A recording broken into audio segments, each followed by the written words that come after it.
Rolling. We're rolling? Doro, are you ready? No.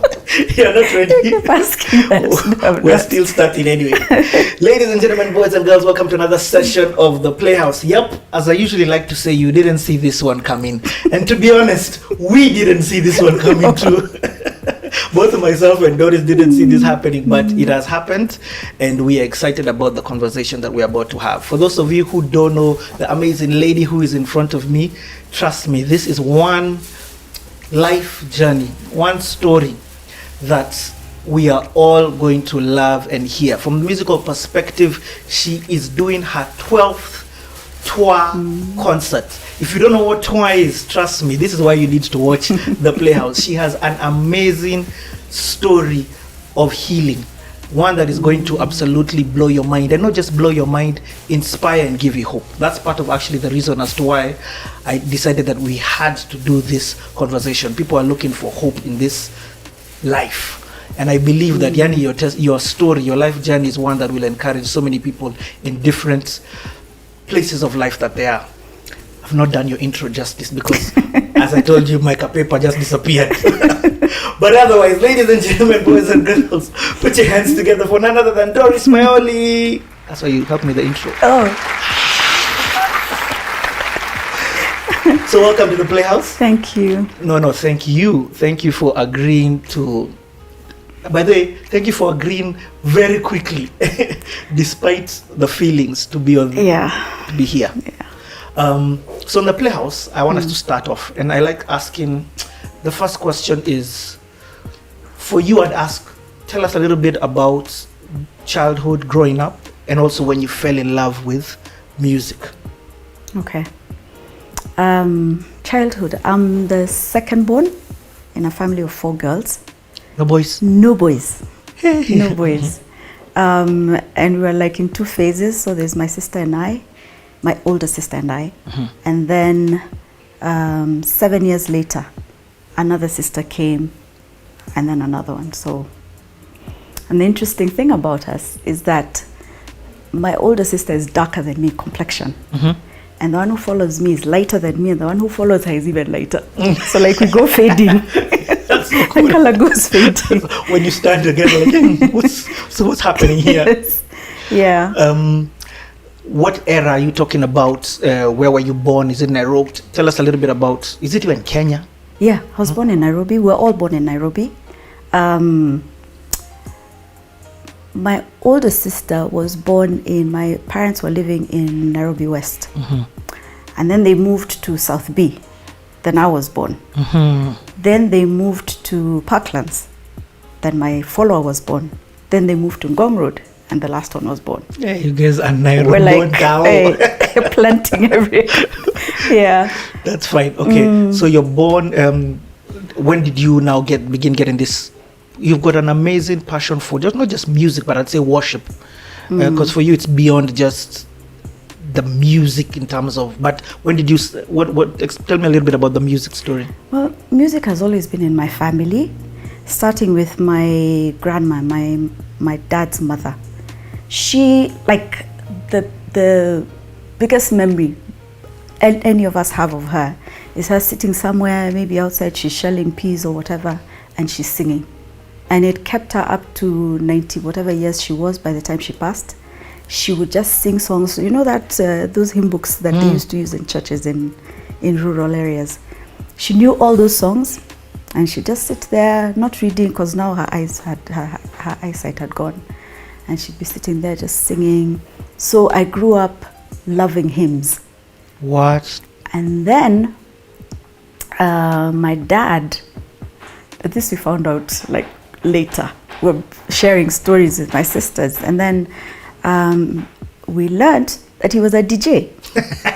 So his friends, you know, if they have a house party or something, he'd go there with his records. It was those ninis. He'd go play for them, whatever, and then go home. So even for us at home, there was always music. And he loved, like, it was wide variety. So we listened to songs everywhere. What kind of songs? Like, who can you remember listening to? Kina Jim Reeves, Kina... Country was huge back then. Chet Atkins, kids like that, you know, like guitars, whatever. Like there was instrumental, there was hymns, there was pop music, kina Elvis, kina who. It was very, very wide. Yeah, okay. And then also local songs as well, you know. What local songs are we talking about? You know, I don't even know the titles, but I remember, you know, like, the song. Yeah, I hear you. Yeah, I hear you. Okay. Yeah. But that's how we got to learn a lot of other songs, you know, just being exposed to different types of music. So music was always... It was always around us. At home. And then, of course, when we started going to church, Nairobi Baptist got involved in the music groups there, in the worship teams. Again, music. So primary. First of all, you're for me, it's sounding like you're already raised in a Christian home. Was it? No, I don't know how to answer that question. My parents, like, they always insisted that we go to church from when we were little. Mm-hmm. But I don't remember them coming with us any of those days until we got older. When we started going to Baptist, is when my mom would follow us. I mean, like, she'd come with us, she'd come for our events.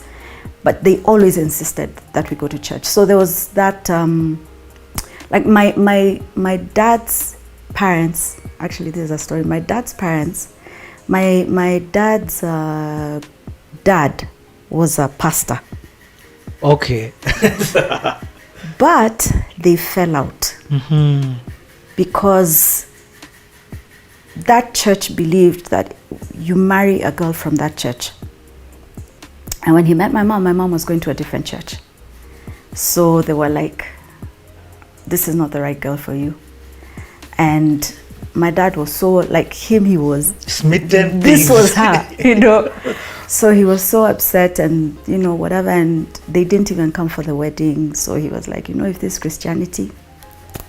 Yo. Yeah. But then my mom had grown up in a very Christian, religious kind of setting. So we were brought up like that. Okay. Yeah. And what about for you at this time when you're going to church? So where are you in primary actually? That's because I'm sure that comes. I went to St. George's. Mm-hmm. We all went there to St. George's. How was the experience? Is there anything musical about that life? Or was just the everyday school?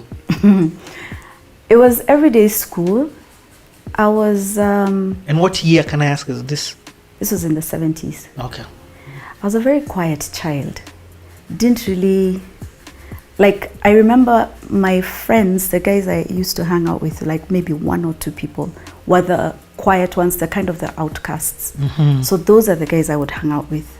So whenever there were things going on in school, it wasn't the kind of school where they had a lot of musical stuff. Mm-hmm. But they started, like occasionally they'd have a play.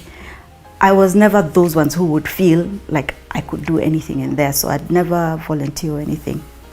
But I remember once in standard 6, Towet was coming to the school for a prize giving day or something. And Towet being? What was his name? He was the Minister of Health, of Education at that time, Taita Towet, yeah. Mm. And they were asking, okay, we need somebody to lead this song. It was a Kikuyu song. We need someone, you know, the call and response kind of thing. And nobody was volunteering, and I don't know why. I raised my hand. They said, you do it. So I learned the song and I did it, and everybody said it was so fantastic, but that was the last time. So that was like an odd thing for me. Very odd. I'd never step up to volunteer for stuff like that. But this one you did? This one I did. I don't know why, but yeah. So you sound like you are a bit reserved. Very reserved. In this time, almost timid. Yeah, that's a good word. Yeah. I was very timid. You're not, then therefore, not the noisemaker, not the heckler child. Just nice and... Even in class, you sit at the back, you know. Yeah. Okay, so now is this the time where now you begin going to Baptist? In this primary? We started going to... Yeah, actually, because that's when now we moved to Ngong Road. Mm-hmm. So I remember walking from school to home. So yeah, and that was the nearest church. What would happen is that they would send us to whichever church was nearest. Mm-hmm. So at that time, it was Nairobi Baptist. Okay. And did that play any role in your life? Yes. Did you enjoy church? Huge, yeah. Okay. So by that time, they used to have these holiday Bible clubs for kids. So my sister and I would go. I mean, it's something to keep us occupied. So, you know, and it's church things, so go. So, and those were interesting because they had teachers from the States who would come with all these exciting ideas for kids. They had a children's choir, which we joined. It was a big deal back then. It was a big I remember deal. even, it was very exciting. It was somewhat would be aired on TV and things like that. Yeah. So you're part of that choir. I was part of that choir, and that was fun. Not in the front, but I was part of it, and I enjoyed the singing. Do you know this guy called Jesus at this time? I know of him. I mean, everybody's talking about him. So how now I came to connect with him. We went for one of those Bible clubs. It was a week long. At the end of the week, they tell kids, okay, if you want to receive Jesus, remain behind. We'll get one of the counselors to come and talk to you. So my sister said she wants to stay, my older sister. And I went and sat at the back, waiting for her so that we can walk home. Someone thought I was waiting to be spoken with. So she came, she sat with me. Also, do you want to receive Jesus? And me, in my timidness, I couldn't say no. I'm just waiting for my sister. She said, yeah. So she took me through the prayer, and I got saved. What? So I'm like, okay. So what do we do now? So we walked home. I told our mother. Of course, she's excited. Then now that journey begins. How old are you this time? How old was I? Maybe about 12. Okay. Yeah. Then. But this is a bit huge. But even though you hadn't planned on this, that for you is the day that you say you gave your life to Christ. From that moment, even though it wasn't, it was like. But the truth of the matter is, I didn't really understand what was going on. Yeah. Even these clubs, I would go. No, I must have been younger because I would go because it was the thing to do.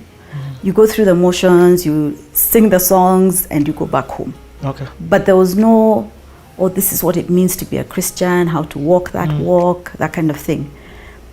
But then, I mean, it got into where you go, you do something, or you tell a lie, and you're like, oh gosh, he's gone.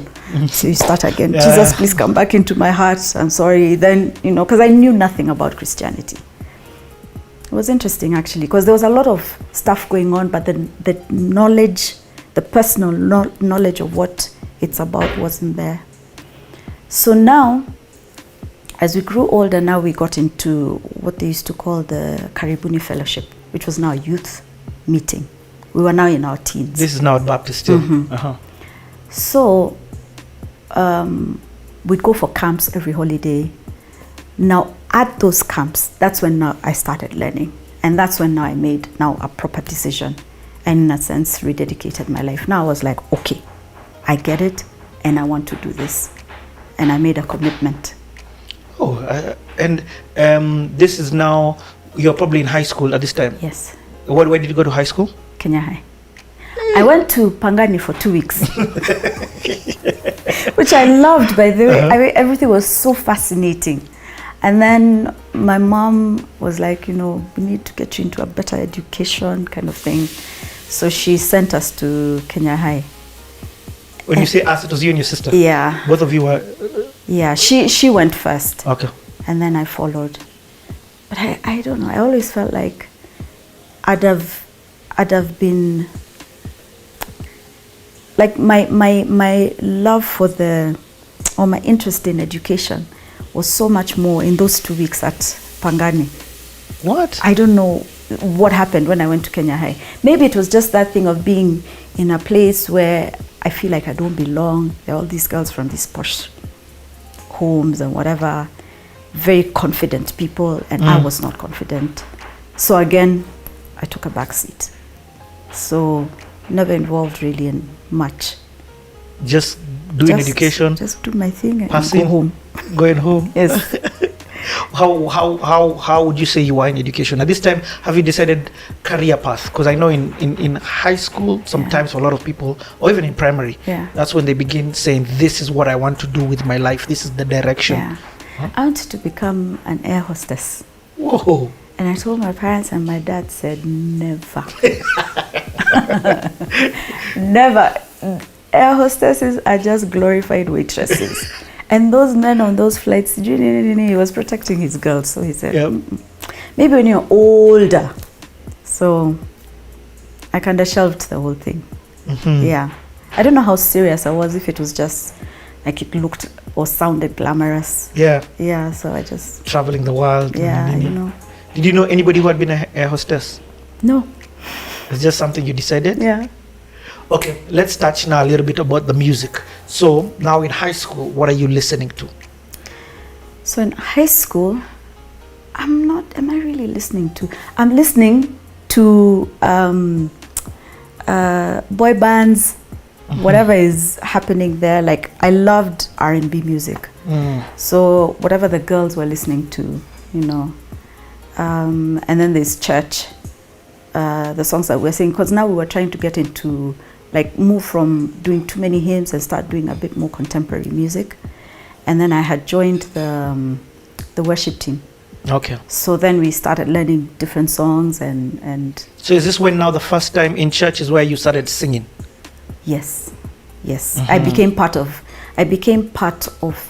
youth group. Okay. So we joined, so from the junior choir, we joined the worship team and formed a team. We were, I don't know, maybe 10 people. And so we would lead service, and then we'd also have concerts. And then, interestingly enough, I started writing songs. Whoa. And we would work on them and we'd sing them. So all the songs, practically all the songs we sang during that time were all originals done by someone amongst us, including myself. Nice. Yeah. Okay, tell us a little bit about, people, imagine if a young person is watching you right now on the screen, they may not have an understanding of worship back in the day, or at this time when you're talking about being in youth group. There's no DJ, there's no, explain the experience there and what it did for you.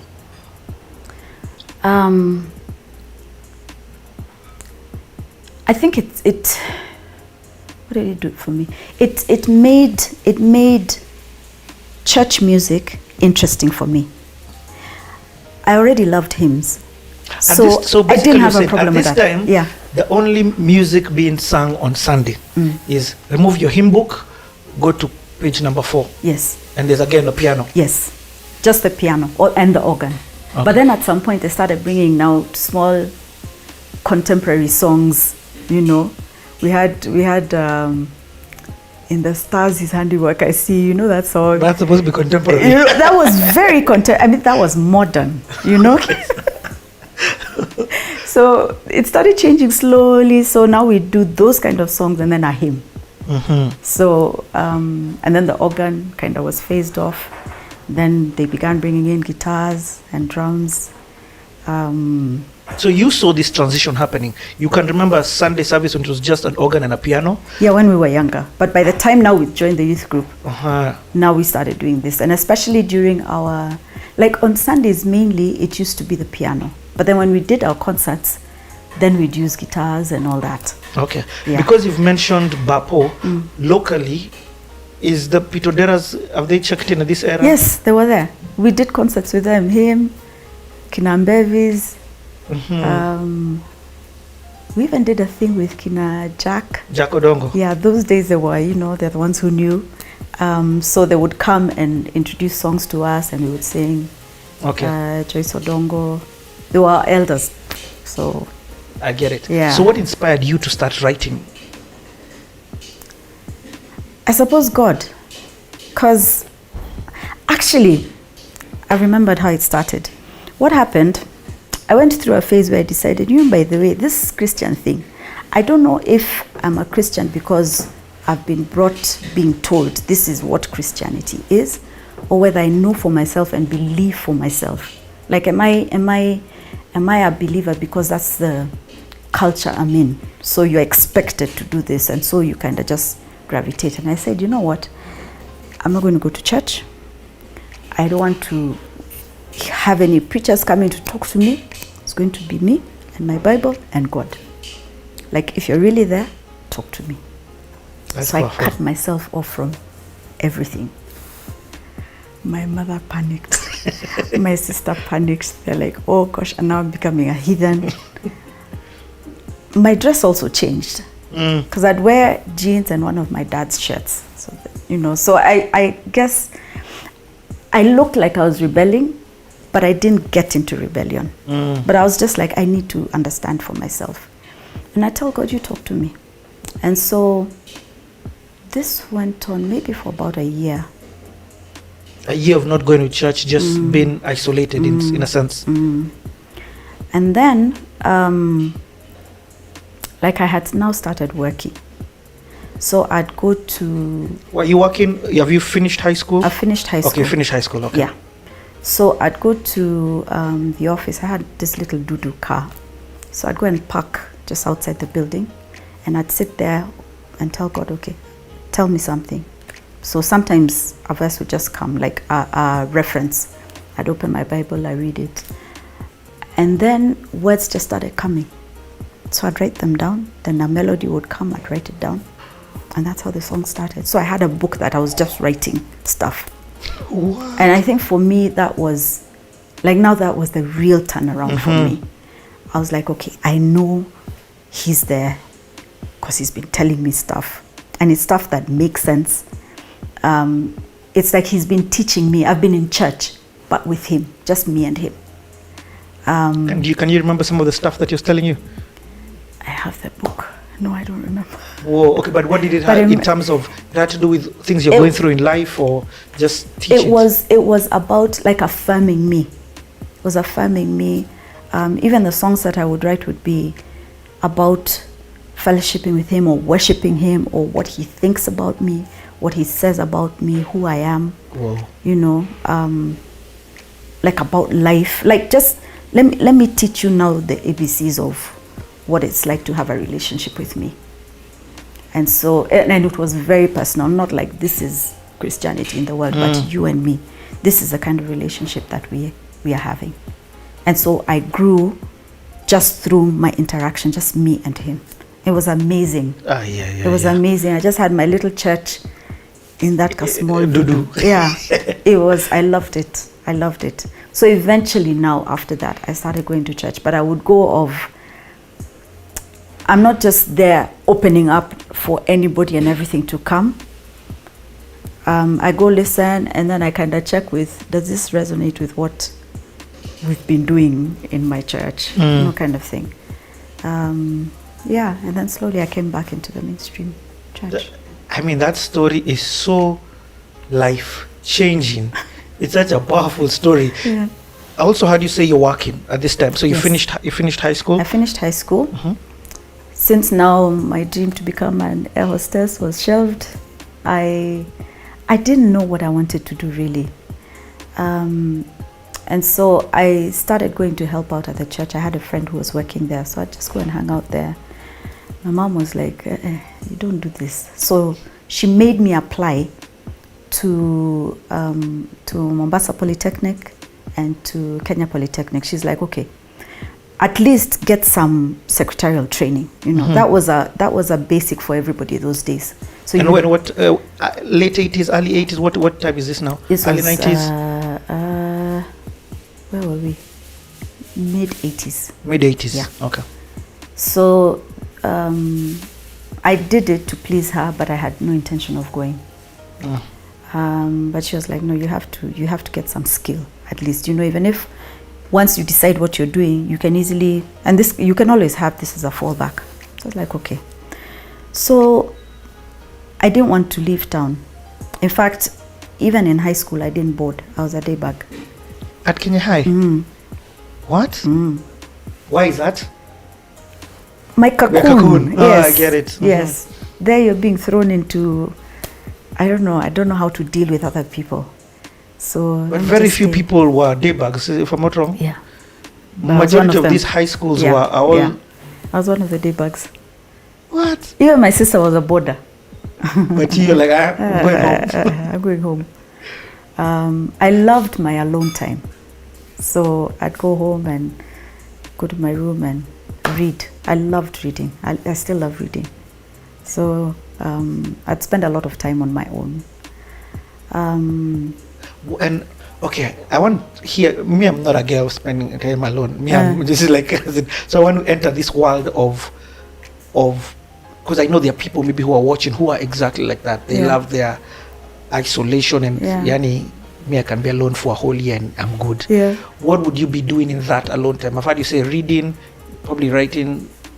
Writing. Did you have pals who you I mean, and because you're a day bug, it's probably you don't have that many pals who are. No, not really. We had one friend because now we were living in Langata. We had one friend who was like in the neighborhood, who in a sense forced himself into our family. He'd just come, hang out, call my mom, dad, and just feel at home.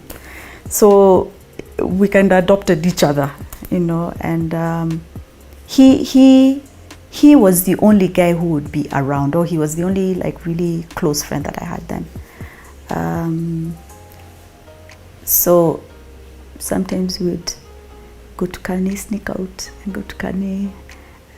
You and him? Hang, yeah. Come home, jump over the gate, go and sleep. Okay. Yeah. But outside of that, I'd basically just be on my own with my books and my journaling and my writing. That's powerful. Yeah, it was very. I felt like I was kind of a boring child, or boring young, whatever. Like nothing interesting was happening around me, so you know. And maybe that's why I felt like I don't have friends, because there's nothing exciting. So, and I've always been like I'm better at interacting with one-on-one. Yeah. In a crowd. I don't really know what That's to say. crazy because you lead a crowd of about 400 people. I know. I mean, like they and think you I'm are not timid at all. No, they think I'm very like that. But when, like, if we're here in a room, even with like a bunch of them come, 20 of them walk in, I will probably just sit and be quiet. And they're like, are you okay? I'm like, yeah, this is actually me. I love it. I love it. Yeah, so a lot of people don't know this part of me, but one-on-one, I thrive on that. So when I'd meet, like if I meet, I also met a friend in college who we became very close. So even with her, like I'd open up and we'd do a lot of stuff together. But generally, one-on-one, you're intimate and deep. Very. Okay, so where do you now go? Do you go Kenya Political? You're saying you didn't want to leave Yeah, Nairobi. so I didn't want to leave home. I wanted to stay home. Then Kenya Poly are the ones who, no, Mombasa Poly are the ones who responded first. So my mom is like, pack your bags. You're going boarding. There's no discalling. I cried the whole way. I tried to tell her. She said, no, it's just 2 years. You go. So I packed my bags and I went. That was crazy. But now I had a cousin whose husband was a lecturer at the Poly. So they said, let her come. She'll stay with us for the first term, just to get her feet wet and everything. And then now after that, moves into boarding, into boarding. So that's what I did. So I started now kind of getting to know people a little bit, but it was still a very one-on-one thing. And this was your first time now away from home? Yes. So do your 3 months, come back home, do your 3 months, come back home. Then I joined the CU. Were you going to church when you were there? Or were you did we go to church? Your whole 2 years there? No, we did the CU. Okay. Oh, we had services. We had services on Sunday evening. Okay. And then there was the CU meetings, which eventually I got excommunicated from. For what? For going to playing basketball. Huh? You were excommunicated from CU because they played basketball. Why? You know what happened? It was the leaders in that CU were very, you know. So my roommate at the time was very interested in basketball. So as usual, you know, whichever friend I'm with, whatever they do, I do. So we went and we joined they started a basketball team. Girls basketball team. Girls basketball team. But there was one already for the boys. So whenever they had a game, we would go and cheer them on. If they had a game outside the campus, we'd also go with them, you know. Like we were there just there. The boys, you know. They were like, you're hanging around too much with boys. We don't know where you go and what happens when you go out there. Because we'd go for games and then come back late, obviously. Yeah. But it was just you go for the game and come back. Very innocent. But they felt I was up to something. I'm hanging out with these ruffians too much. Because none of them were in the CU. So it was terrible the way they did it. So one day they said there's a special meeting. And they say, everybody come, make sure you're there by 8 o'clock after dinner. So we go sit down, and I'm thinking, you know, I'm really trying to show these guys that I am in this thing. So I even went and sat on the very first bench. Yeah. So we did our worship, Nini, and played the tambourine. Then when they finished, they said, okay, we have something we need to share with all of you. One of our sisters has fallen. And the Bible says, and they opened and they said, you know, if you're seen to associate with people who are sinning, then you're also seen to be one of them. And so as CU, as believers, we need to have this person go, sort out their life, and then come back. And none of you is to, otherwise you'll be seen to be part of this, whatever. No way. And the sister that we are talking about is They pointed to you. You were like... Do you know? There was silence. I said, the meeting is over. I just walked out and went off. Even my roommate would not talk to me. No way. Nobody from that city would talk to me. Nobody. How was that? That must have broken you. That hurt. That really hurt. And then they made it worse because, like, I used to get sick a lot. Malaria, Mombasa, whatever. In Nairobi, you go there, weather change. And the practice then was that if you got unwell, your temperature went up, they take you straight to hospital, Mombasa General. Then maybe you spend a night, you come back. So like, you know, this chick, the way she keeps going off, there's something she's going to do in that hospital. You know, so they started saying that, you know, I conceived and went to. Yeah. So like now for sure. No way. But then these guys, now the basketball people, of course now it was all over school, everybody knew what was going on. They embraced me. So they became my family. Man, where's the tissues? I told you have some tissues here. They're right behind you. This is just imagine. Crazy. Actually, it really hurt me. It really hurt me. So, for real, did that make you in any way get angry with God? Or had that conversation? No, actually, no. It was them. And I knew they were wrong in their interpretation of scripture. But the fact that they didn't even bother to ask me, you know, like what happened. You know, because the scripture says, if you see somebody has, like if you've done wrong, the right thing for me to do is come and talk to you. Yep. One-on-one. If you don't listen to me, I can call. Yes. If still you don't, now we start involving the church and everything. They went straight. Nobody had come to ask me. Even this, my friend, by the way, who my roommate. You played basketball with? She was in that CU. But I don't know why they chose to feel like her, she was okay, but me, I wasn't. I don't understand. But there's such a lesson in what you said. You, first and foremost, because you knew the scripture, you didn't get angry with God. Yeah. You understood they were wrong. Neither did you even fight them. No, I decided, you know what? They're not asking me. But neither did you also, and this is the lesson, did you blame the church in general? So did this thing affect church for you as a whole? No. It was just this particular group of people. Remember, we've been having this modern thing where we wear trousers. Yes. I mean, like those meetings, you couldn't go wearing trousers. You had to wear a dress if you're a lady, you know. So I've seen that church is going on at Baptist. We're liberal in a sense, but we're still committed. There's nothing, like crazy there. So I knew this was now another tangent. Yeah. But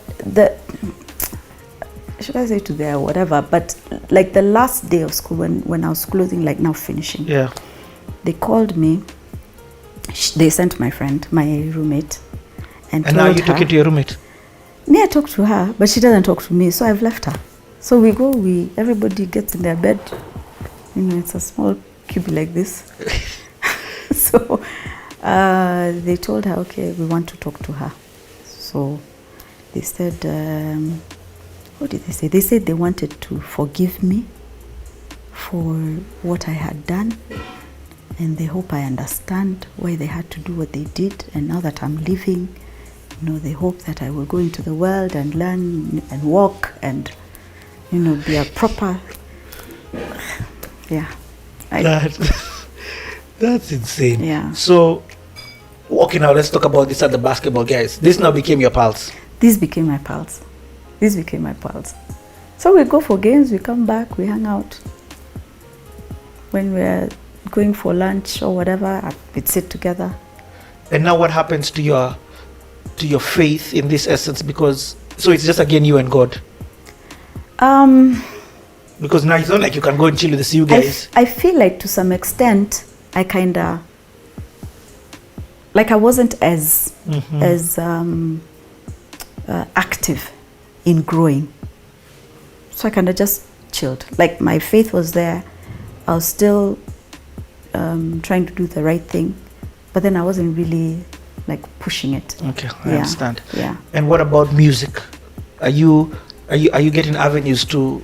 There, no. Those 2 years, nada. No, those 2 years. It's just when you'd come back and with Bapo. Yeah. Okay. Yeah, but then when I was here, except now for the concerts, there was not really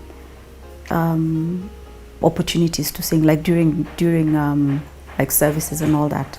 So it would only be like at the end of the year or during Easter we'd have a concert. Okay. Yeah. And at this time, do you have an idea of, okay, fine, after school, after finishing, you're doing the secretariat? I was doing what? Office management and secretarial duties is what they used to call it. Okay. Yeah. Have you beginning to think this is maybe perhaps what I want to do when I finish school? Or finish college? I was going through the motion of doing that. It. I hadn't yet said it was like this is the path I've been put on, so I just flow. I like it. I was very like that. I just flow, which sometimes got me into trouble. But this is the way we're going. Flow. Okay, so you come back. Tell us now how does the story continue? First of all, Paul is enough for that. See your experience. That thing is deep. Yeah. Yeah. Yeah. They can really, like Christians, we can really wound each other through ignorance and whatever. Yeah. So anyway, I came back and got a job pretty quickly with a Christian organization. I've always worked with Christian organizations. So I got a job, worked there for 2 years, and then went to Daystar, worked there for I think another 2 years, and then now got the job at UBS, which is where now I was for until I stopped working. Till you started working for yourself. So, in these times now that you're working, what's it like? Again, any lessons, anything that you want to share from this working period? That's when now I actually began to enjoy the work with the training that I got. I found out that I love admin work. And I was good at it. So your mom sending you? Yeah, It was actually training for what I'm doing now. Because without that skill, I wouldn't be able to do. Well, it would be harder for me to do what I'm doing. For sure. So I did that, and you enjoyed? I enjoyed it, and I was good. And so, in fact, the job at Daystar and the job at UBS, I was poached. So I'm like, so you come and work for us, we'll give you a better salary. So I move. Then UBS, and when I'm moving, the guys I'm leaving, they're like, please don't go. Imagine, don't go. Yeah. That's cool. Yeah, so I was a good worker. So, so that was now just getting into adulthood, you know, getting to understand myself a little bit, learn all this, how to dress, stop wearing your dad's shirts, kind of thing. So, Yeah. I like the swag now. Yeah, and then. Are you dating at this time? No. You're not, huh? Okay. There's boys I like, but again, the timidity, I'd never, you know, I was always like, they won't look at me, so, you know, you just go on with your life. But I had a lot of friends who were guys. Like my closest friends most of them were guys. Okay. Yeah. Then I joined Phoenix Players, and began to act with them. And that opened me up even more.